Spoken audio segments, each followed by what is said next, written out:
řekněte, jak dostanu své dlouhé nohy, dostanu. Taky u nás hudební vložka. Dobrý večer, vážené dámy, vážení pánové.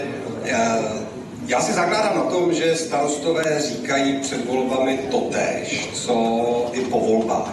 A já jsem vyzýval všechny demokratické politiky, nebo ti, kteří to myslí s demokracií vážně, aby to své povolební vystoupení začali dvěmi věcmi, kterými začnu já. Za prvé pogratulování vítězovi. Já gratuluji vítězi voleb, kterým je jednoznačně hnutí ANO, úspěchu, který docílil v demokratických volbách. A druhá věta, která má padnout také od každého politika, který to s institucemi a systémem myslí vážně, je, že plně respektuji výsledky legitimních demokratických voleb, které proběhly v těchto 2 dnech. Zároveň bych chtěl poděkovat všem lidem v Česku, kteří přišli k volebním urnám. Je potěšujícím signálem, že přišlo víc lidí než minule. To je prostě dobrá zpráva. Nezávisle na tom, jak ten výsledek voleb vypadá, to je pozitivní.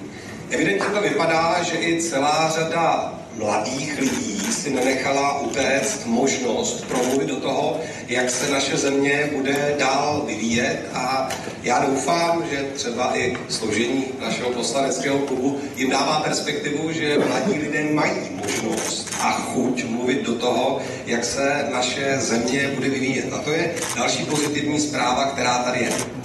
Ale potom už to tolik pozitivní zprávy nebudou. Mohl bych tady přijít s interpretací, že se raduji ze 3. místa, ale nebudu to dělat. Nenaplnili jsme ambici, s kterou jsme jako starostové především do té poslední fáze naší kampaně šli. To je 101 demokratů.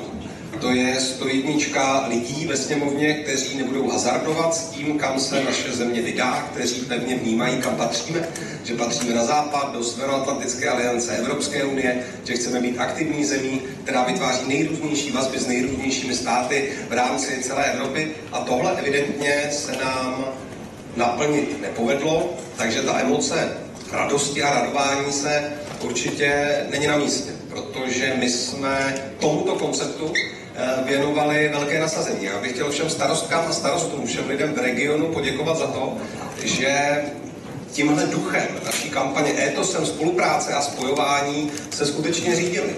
Že to bylo to hlavní, co jsme do naší rozhádané společnosti vzkazovali a posílali. Vzkazovali jsme volte demokraty.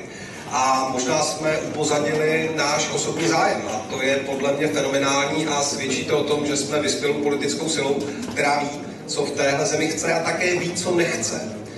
Evidentně se ukazuje, že bude vládnout Andrej Babiš. To je výsledek demokratických voleb. My to určitě respektujeme, ale rozhodně to neznamená, že v téhle chvíli vzdáváme svoji práci na spolupráci demokratických sil v naší zemi.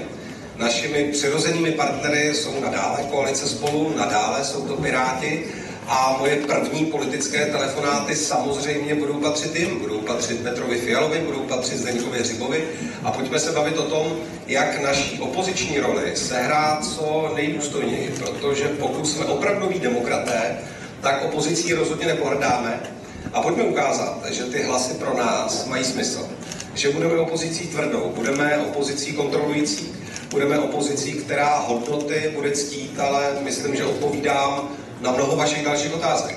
Budeme jako starostové opozicí.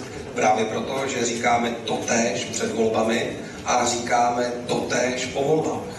A já moc doufám, že v tom zajímavém klubu, to ještě okomentují moji kolegové, v mladém klubu, snoubícím zkušenost s mládím a energií, téhle roli dostojíme. A že přesvědčíme během toho následujícího volebního období naší veřejnost, mladé lidi, ale nejenom je, lidi všech generací, že představujeme lepší alternativu než ta vláda, která teď přichází, z které radost nemám, ale respektuji, že tak rozhodli voliči v naší zemi. Děkuju.